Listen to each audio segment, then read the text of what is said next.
Que la paix de notre Seigneur soit avec vous partout à travers le monde, celles qui sont devant moi. Je vous salue tous par le nom de notre Seigneur Jésus-Christ. Nous allons continuer avec ce qu'on parlait dernièrement. Combattez avec sagesse. C'est vraiment très important. Nous sommes basés à Matthieu chapitre 10, verset 16. Il faut combattre l'œuvre de l'ennemi, comme on a parlé dernièrement, pas le diable, mais l'œuvre du diable, pas les sorciers, mais l'œuvre des sorciers. Alors, aujourd'hui, nous n'allons pas aller à profondeur parce que vous ne pouvez pas parler des combats spirituels sans mentionner Éphésiens chapitre 6, verset 11 jusqu'à 18. C'est pratiquement impossible. Alors, on a fait déjà deux enseignements. On a prié d'abord, c'était enseignement plus prière dedans. Alors, je reviens maintenant au troisième épisode, combattez avec sagesse, troisième épisode, ou bien volume 3, pour introduire Éphésiens chapitre 6, verset 11 jusqu'à 18.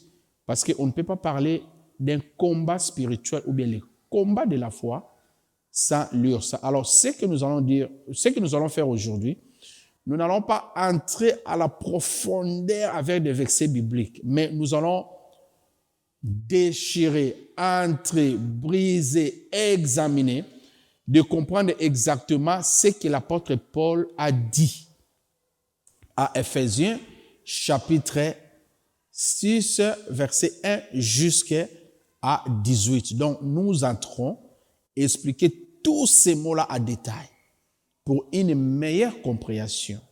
Maintenant, sans verset biblique. Donc, aujourd'hui, on ne va pas donner plus de versets bibliques. Donc, nous allons juste expliquer selon les mots français, les contextes issus. Apôtre aller parler de quoi au juste, qu'est-ce que signifie les contextes, les significations, toutes ces meilleures compréhensions-là à nous. Mais lorsque nous allons revenir avec le 4e numéro, c'est par là on entre encore déchirer, examiner, analyser avec deux versets bibliques. Nous allons prier avant de commencer. Prions.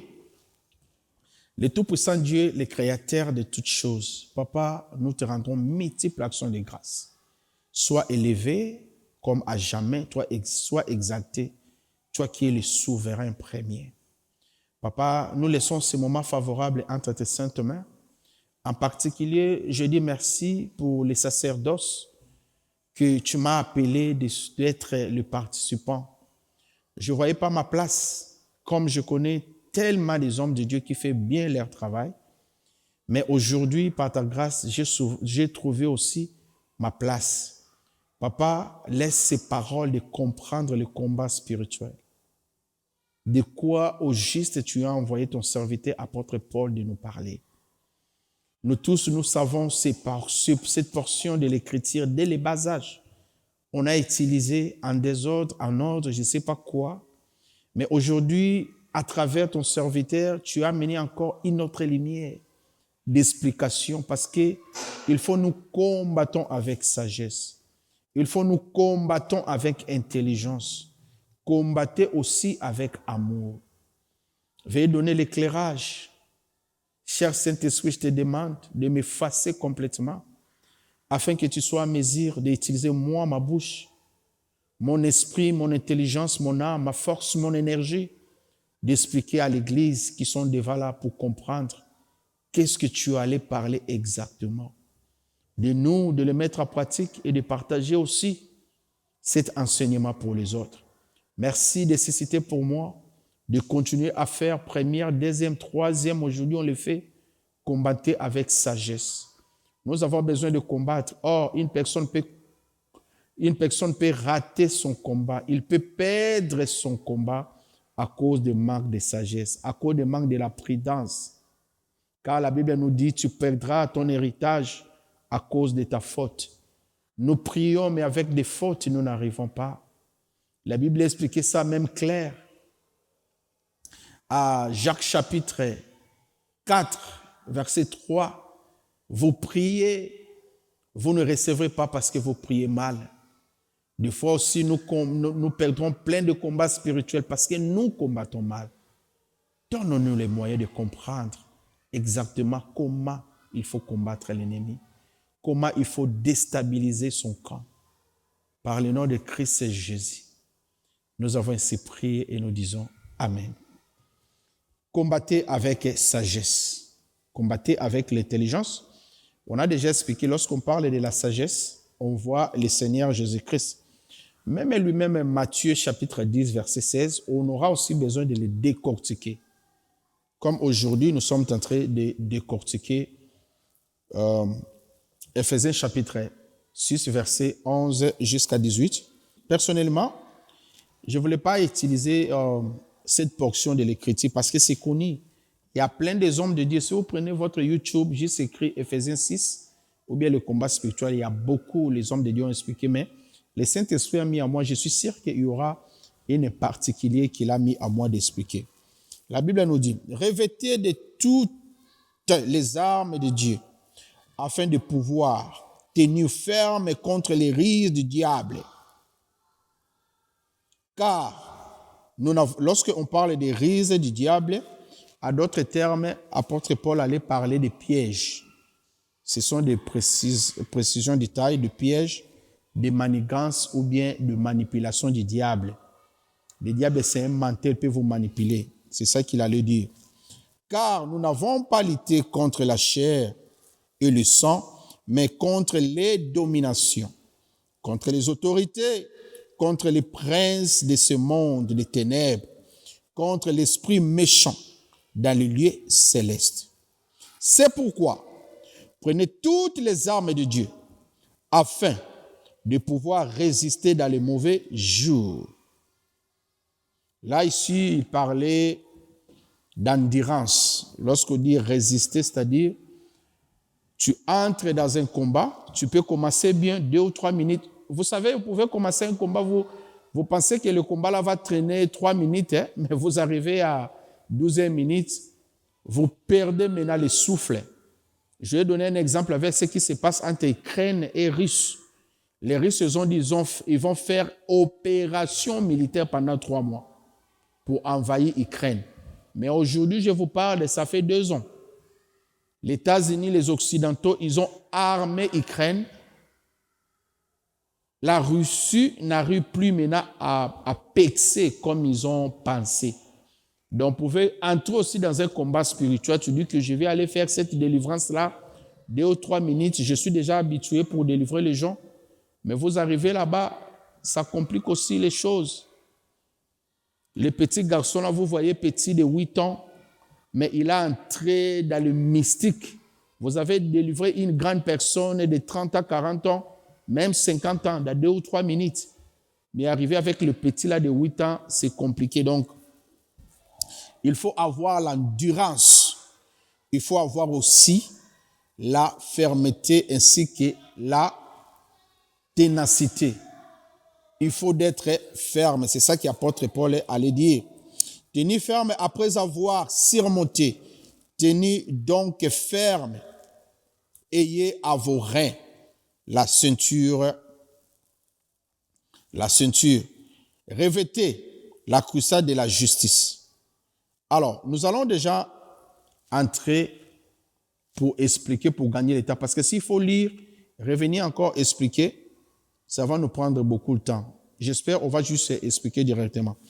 Alors ici, la Bible nous dit, revêtez-vous la ceinture. Alors, qu'est-ce que l'apôtre Paul allait dire justement? Revêtez-vous la ceinture. Alors, une ceinture, je vais donner un exemple, mon pantalon que j'en ai. Si j'enlève ma ceinture, c'est-à-dire le pantalon va descendre. Donc, une personne qui s'engage dans un combat, il faut avoir des ceintures. Donc, c'est-à-dire, il faut serrer toutes choses.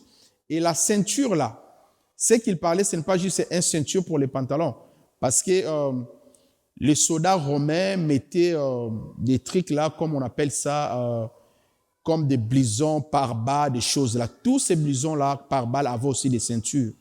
Et aussi les lacets pour des chaussures, à d'autres termes, on appelle ça aussi des ceintures. Donc, lorsque tu t'engages dans un combat, les armes spirituelles que tu as portées, tu as besoin de bien serrer ça. Donc, s'il faut gêner, il faut bien gêner. S'il faut prier, il faut bien prier.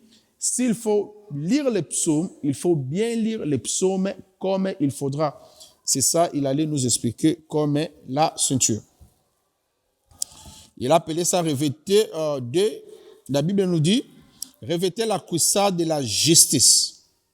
Lorsqu'on parle de la cuirasse, c'est quelque chose qu'on peut dire que blindé.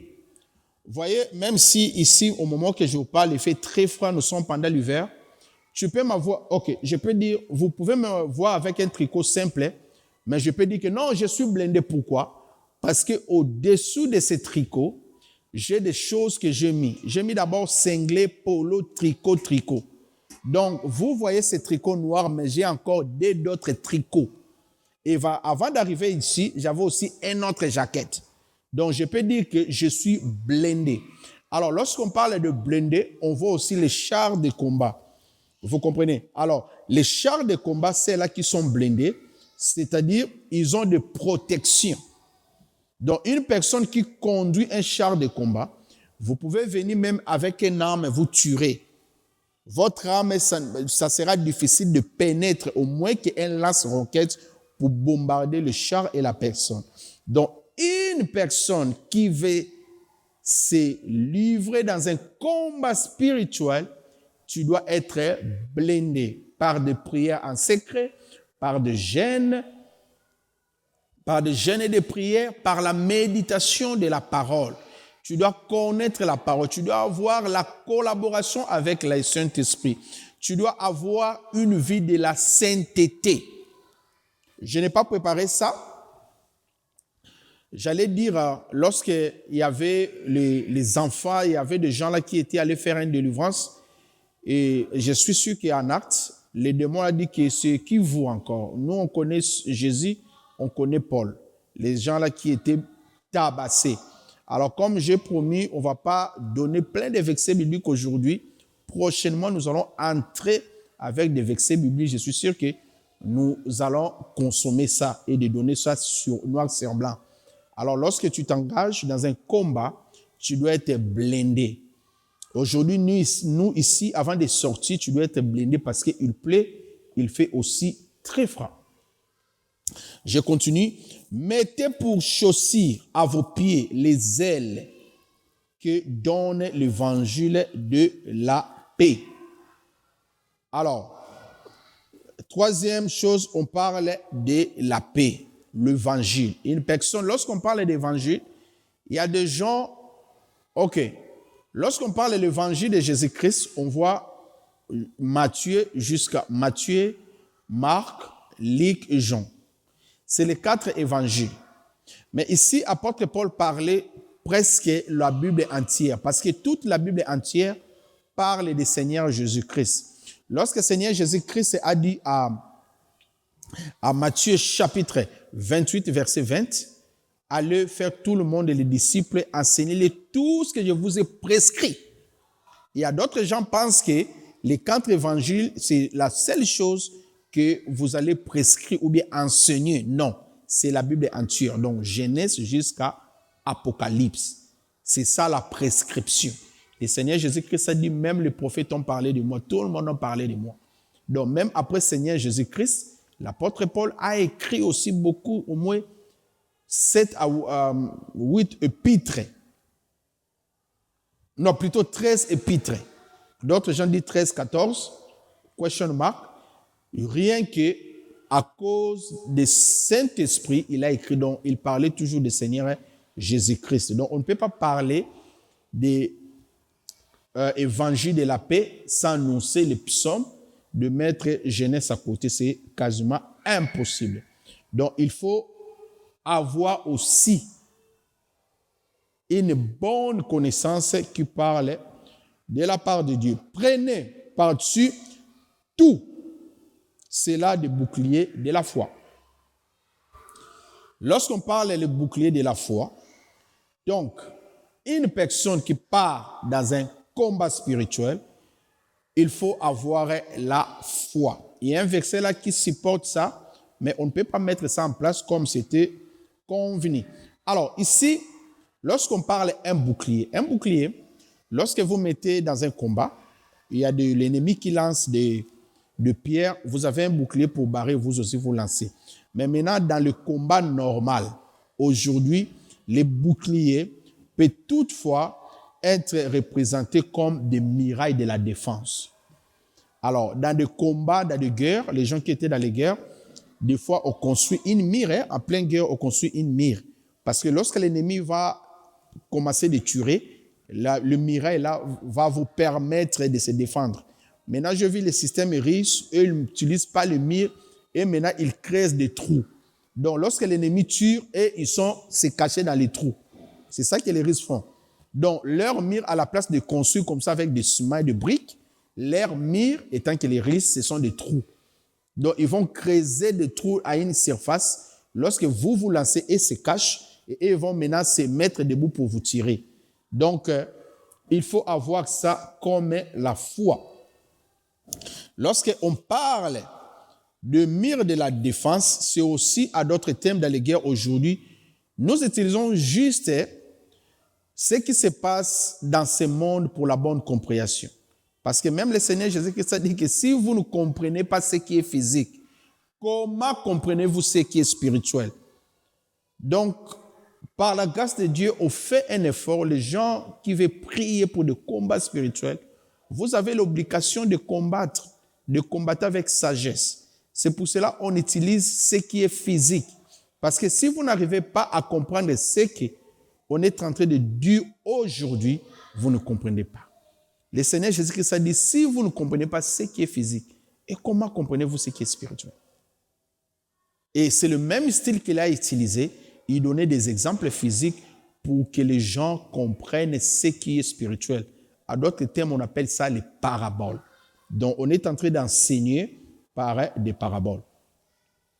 Maintenant, si on parle, par exemple, des systèmes de défense, voyez-vous, système de défense de Israël. Je vais donner un exemple. Dernièrement, Irak a tiré plus de 300 bombes obus en Israël. Israël a un système de la défense. Donc, lorsque les bombes-là venaient, le système de la défense a détecté tous ces bombes-là. Ils ont réussi à combattre au moins 70 à 71% des bombes. Imaginez-vous, au même moment, ils ont tiré 300. Mais le système a détecté 90-91% qui étaient abattus. Donc, c'était juste les 10 à 9% qui ont tombé sur le sol israélien. Donc, la défense de la foi, c'est très important. Lorsque je dis avant, lorsqu'on a prié avec le premier partie, le deuxième, je dis que lorsque tu donnes l'ennemi les coups, cela n'empêche pas que les coups de l'ennemi vous arrivent aussi. Cela n'empêche pas. Alors, il faut avoir la foi pour bien se défendre. Alors, lorsque nous allons dire une personne qui a la foi, c'est une personne qui ne va pas effrayer dans un combat. Une personne qui n'a pas la panique. Voyez-vous, à d'autres termes, la terreur. Donc, tu ne peux pas entrer dans un combat. Tu ne peux pas entrer dans un combat et tu n'as pas la terreur. Non, tu as la terreur. Donc, il faut vraiment avoir une foi solide pour se mettre debout, avec lesquels nous pouvons éteindre tous les traits flammés du malin. Lorsqu'on parle des étraits, ce sont, comment je peux dire, les traits, ce sont toutes les armes utilisées avec le main. C'est ça la définition. Donc, tu vois comme les lance-pierres. Lorsque vous utilisez les lance-pierres, lorsque vous utilisez le pierre et les flèches, c'est ça qu'on appelle le trait. Donc, il faut être très prudent parce que l'ennemi peut toutefois l'utiliser de vous lancer de loin. Quatrième, la Bible nous dit, prenez aussi les casques de salut. Prenez aussi les casques de salut. Casque, c'est quelque chose que tu mets dans votre tête pour se protéger, c'est comme les salis. Pourquoi? Parce que l'ennemi peut toutefois lancer quelque chose, peut attraper votre tête. Donc, il faut prendre les casques de l'esprit. Et cinquième arme, l'épée de l'esprit, qui est la parole de Dieu. 19, faites à tout le temps par l'esprit toutes sortes de prières. Il y a toutes sortes de prières et de supplications. Veillez à cela avec une entière persévérance et priez pour tous les saints. Alors, si nous voyons ici, nous avons 5 armes. Combattez avec sagesse.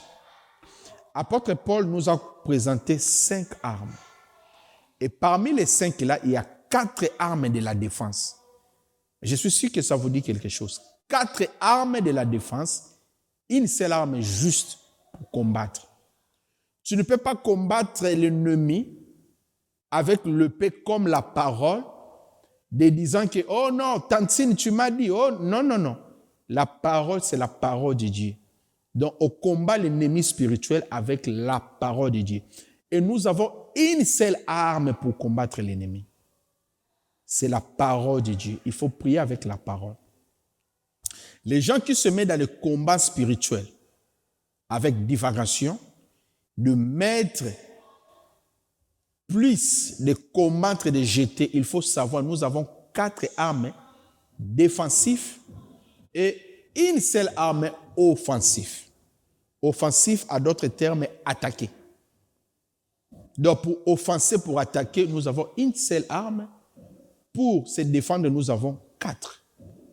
Alors, le Seigneur Jésus-Christ sait pourquoi il y a plus de se défendre pour attaquer. Alors, l'épisode qui suit, nous allons mieux expliquer avec des passages bibliques. Donc, tout ce qu'on a dit là, c'est juste de nous préparer. Lorsque nous allons revenir avec des passages bibliques, qui ne soient pas quelque chose de trop, parce que nous avons besoin de comprendre. Alors aujourd'hui, on ne va pas aller approfondir, c'était juste une compréhension simple pour nous. Ce sont des choses spirituelles, il faut qu'on explique ça avec des choses physiques pour la meilleure compréhension. Lorsque l'homme de Dieu va entrer avec des versets bibliques pour que tu ne perds pas, pour que tu ne seras pas jamais bouleversé. Tu as déjà compris ici, et des versets bibliques, parce qu'il y a des gens qui comprennent facilement avec des versets bibliques. Il y a aussi des gens qui ne comprennent pas. Les gens qui disent que bien, tu donnes beaucoup de passages, ça nous aide beaucoup à lire. Mais il y a d'autres ces gens qui disent que non, beaucoup de passages, ça nous complique, qu'on n'arrive pas, il faut que tu parles. Donc, c'est pour cela que par la grâce de Dieu, on a donné quand même l'équilibre aujourd'hui de bien expliquer, approfondir, mais sans verset biblique. Mais lorsqu'on viendra, nous sommes obligés pour donner l'éclairage, parce que nous avons besoin de la parole. Alors, pour conclure, ce que nous allons savoir, nous avons 4 armes de combat, combattez avec sagesse. Volume 3, nous avons 5 armes plutôt, 4 armes pour la défense et une arme seulement pour l'offenser. Ce que nous allons savoir, nous sommes intouchables.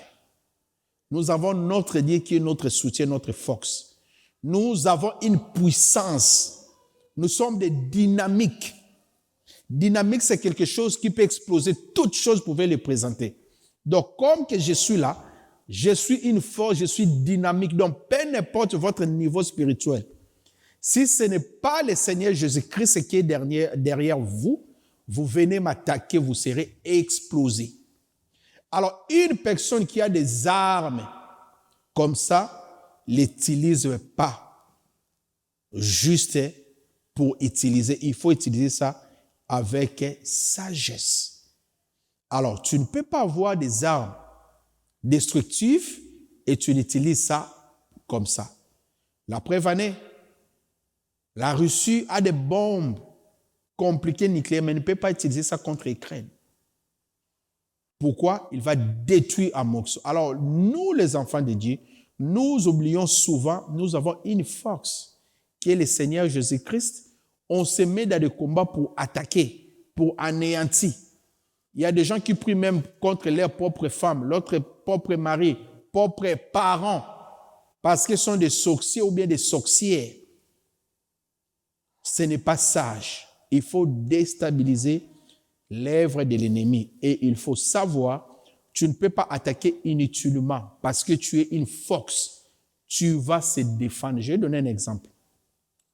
Disons, aujourd'hui, on attend, la France attaque le Togo. Que dirons-nous? France prend ses armes contre le Togo. Un Togo contre France. Donc, tous les pays du monde entier seront contre la France parce que France, tu ne peux pas se battre avec Togo. États-Unis attaquent aujourd'hui, par exemple, Mozambique. It doesn't make sense. Alors, nous, les enfants de Dieu, nous sommes comme l'armée américaine. Nous sommes comme l'armée française. On ne peut pas attaquer, il faut se défendre. Aujourd'hui, si Togo prend les armes pour aller attaquer France, France va se défendre et d'anéantir Togo. Donc, c'est Togo qui doit commencer le combat. France se défend. Donc, un homme de Dieu, un enfant de Dieu, tu ne peux pas se réveiller l'un de ces matins, tu veux combattre l'ennemi. C'est pratiquement impossible. Tu es fort, tu es armée américaine, c'est toi. Comment tu peux aller attaquer Mozambique? Il faut que tu attends. D'abord, Mozambique, s'il prend le courage de t'attaquer, c'est à ce moment-là, tu dois te défendre et de l'écraser. De lui montrer que je suis armée américaine, combattez avec sagesse. Aujourd'hui, l'un de ces matins, une personne se réveille et je vais juste aller faire. Non, moi, auparavant, j'ai jeûné comme ça. Il y avait un homme de Dieu qui m'a dit, non, tu ne peux pas juste jeûner, tu te réveilles, j'ai besoin de jeûner. Tu dois jeûner avec des raisons. Il faut combattre avec des raisons. Personne t'a attaqué, toi tu commences à attaquer l'ennemi. Ce qui n'est pas bien. Pourquoi? Parce que nous sommes les enfants de Dieu, nous avons une force. Alors, je vais juste lire un passage.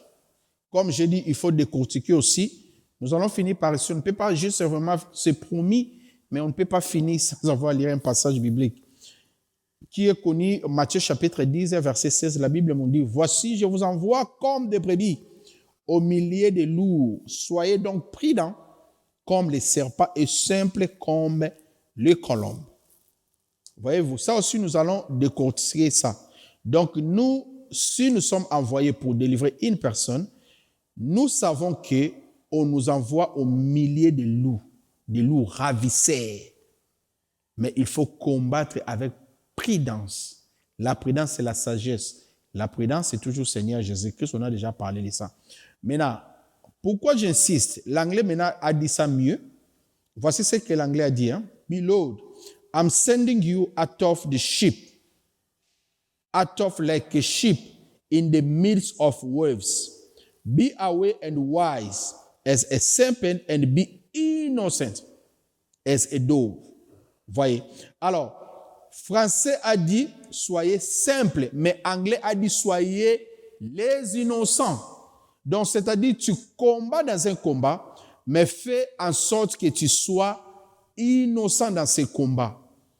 Alors, lorsqu'on dit une personne qui est innocente, à d'autres termes, c'est-à-dire je ne suis pas coupable. Je suis innocent, c'est-à-dire je n'ai pas de larmes. Je suis innocent, pourquoi? Parce que je ne suis pas fautif. Alors, ce que nous allons savoir, lorsque nous entrons dans un combat pour délivrer une personne, il faut faire un effort d'être comme innocent. La Bible française, Louis II, a dit simple, mais j'ai aimé anglais, a dit innocent. Alors, donc, peu importe, après cette délivrance, les esprits-là peuvent toutefois revenir pour vous attaquer. Alors, les esprits-là seront jamais à mesure de vous attaquer. Pourquoi? Parce que vous êtes innocent. Une personne innocente, c'est-à-dire la personne n'a pas des armes pour t'attaquer. Une personne innocente, c'est-à-dire la personne n'a rien fait. Il est vraiment innocent. Donc, je n'ai pas des armes, je ne suis pas coupable. Donc, il faut combattre avec sagesse de façon que tu ne sois pas coupable. Que Dieu bénisse sa parole. Nous allons prier. Nous allons prier pour 2 ou 3 minutes pour sceller cette parole. Prions.